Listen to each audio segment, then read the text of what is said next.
When Annie is on holiday from school, she is allowed to sleep in until long after her father goes to work. Her father always wakes at 7 with the church bell, eats the breakfast, jumps in a cold bath, and shaves. Because Annie John is a girl, her mother adds hot water to the bath when it is Annie's turn. Sometimes Annie and her mother take a bath together. Mrs. John often puts special herbs and flowers in the bath for healing purposes, and fully washes Annie. After their baths, Annie and her mother eat and then head to town. Annie feels proud and important to go shopping with her mother. Mrs. John uses good shopping sense and always instructs Annie on how to buy the best products and clothes. On their way home from town, an angry woman occasionally approaches them and curses. Annie's mother always hides her in her skirt at these moments, but despite her efforts, Annie knows that this woman is one of several who hate her mother because they had children with her father but are not married to him.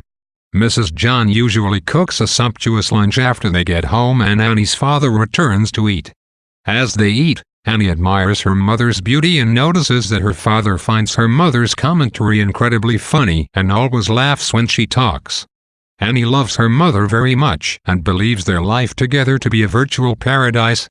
Mrs. John grew up on the island of Dominica but fled home at the age of 16 for Antigua.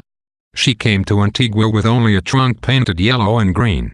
Sometimes Annie and her mother look through this trunk and her mother tells stories of the objects within it. Annie knows all these stories, but finds no greater joy than to sit on her mother's lap hearing them all again. Sometimes Annie starts to worry about people who have no one to love them. Her father, for example, lost both of his parents at a young age because they simply moved away to South America. After they left, he lived with his grandmother until one morning he woke up and found her dead.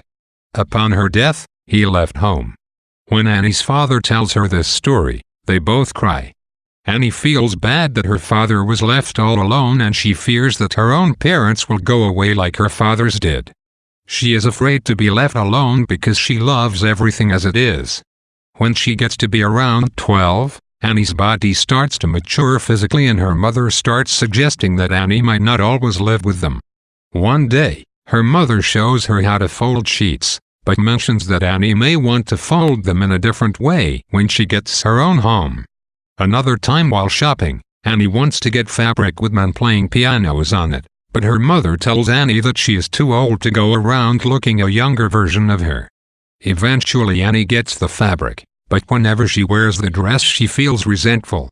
Her mother also starts stressing that Annie needs to grow into a lady.